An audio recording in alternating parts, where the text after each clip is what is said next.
So years ago, many moons ago, I was friends with someone that owned horses, thoroughbred horses. So I was at the track all the time. And we had, at the finish line, we had a box. So I got to know the jockeys and the people down there. And so one day we're watching a race, and this famous jockey had just a strange accident. The race was done, and he was coming back to the winner's circle, and the horse reared up and it threw him, and he broke his neck. He didn't die. They took him away. They flew him down to a hospital in Florida. So the next day, my friend took me to the hospital, and he was in ICU, unconscious. He was in a machine rocking back and forth, tubes everywhere. And I think the doctor, the nurse, they don't know if he's gonna live or ever be conscious again. And he was behind a glass wall. So the nurse came out.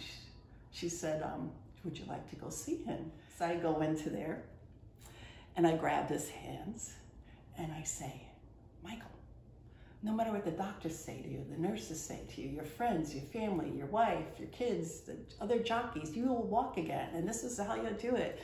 You'll rewire your brain, you'll rewire your back, and continue on. And I also was a healer, and I was channeling energy to him. Maybe a year later, a year and a half later, I get a phone call, and Michael wanted to make an appointment with me. So we set up the appointment. He comes walking into my office, and he sits down, and he's shaking his head, and he says, Terry, I don't know you. I've seen you down the track, but I don't know who you are. My wife, my parents, my jockey, my manager, they all told me what they said. Doctors told me what they said. I don't remember anybody. The only person I remember, you. And he wanted to know what I told him, and I did. And he's shaking his head, and he said, you know, but he was a good patient because he read The Power of Positive Thinking by Vincent Peale. So he would visualize the way his races go. He would tell his manager, I'm gonna be 50 wins before the next jockey. I mean, that's an impossibility in a season. And he would do it, he would achieve all these. And he says, Terry, it's really weird. You know, the other horses go exactly the way I imagine it. So he had something special. And us coming together, he said he was in the hospital 9 months upside down, and all he would do was visualize hammering his neck and rewiring. And the doctors don't know how I'm walking. I have a hole in my neck. And so he came to me to get feeling in his legs. He did research that you could regenerate nerves.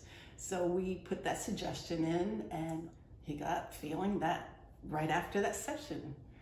Now he has to stay off the horse because the insurance policy was so big, and it was his second near-death experience. And also, I said for complete healing to stay, we have to research, why did the accident happen? It was such a freak accident. How did he track that horse falling on his neck and him surviving? Well, he came from the Philippines, I believe, but maybe in a different country. And he would say, I gotta work, but I need some time off. I gotta pay for my parents to come. I gotta work more. So he would work like 6 days a week, 7 days a week, riding 4, 5, 6 horses a day. He would just like, I gotta work. You know, hurricane come in, I have to clean the house and fix it up and all these things. And he would say, I need a vacation. Well, after a while, saying that for years, his subconscious said, okay, we'll give you a vacation. So, wow, that's very heavy what you're saying right now. So you have to watch what you say all the time, because eventually something will snap, it'll go in and it'll recreate it, not the way you want it, but the end results. So you have to be absolutely grounded and aware of exactly what you're putting out there, which is why what you were talking about in the beginning, grounding yourself and being totally conscious in your body of every thought and everything that you're manifesting, or you can really make a mistake. And many times it was heightened because of the adrenaline in racing, so would have a tendency to go into the subconscious mind, or always running around with anxiety. Yeah, that's really interesting. That's something really profound that I hope everyone that's listening to is really listening to what you just said. If you're married and your wife or your husband says, oh, you stop at dry cleaners and bring the dry cleaners, oh, sure, I will. And you get into the mindset of driving and you forget. You drive right by it and you go home and say, oh, how did I get home without killing myself? I don't remember. Or you're on 95 and you're driving and you're just daydreaming or thinking about something and you passed your exit, you know. Because your subconscious mind will pick up your habits every day and it will do it better than your conscious mind. That's really scary. I do that all the time. I have nieces and nephews, and so when I first started, I would use them as guinea pigs. I would hypnotize everybody, you know, that I can, because just in the very, very beginning.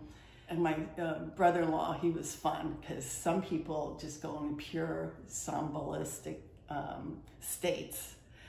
I could take him, hypnotize him in 2 seconds, and if I told him to strip down and do a dance, he would do it. He has no memory of it. That's very few and far between. But every once in a while, you get these clients that you could do past life after past life, and they get so much healing because they just follow your instructions very easily. It's a consent state. Hypnosis, I cannot hypnotize you unless you want to. You know, I can't make you, oh, you rob a bank for me, or you're gonna, at the end of the session, you're gonna pay me quadruple what I asked for and you'd be glad to pay me. No, you're like, what the hell, I'm out of here. So you cannot make anything. There are a few people you can, but that's going into another level.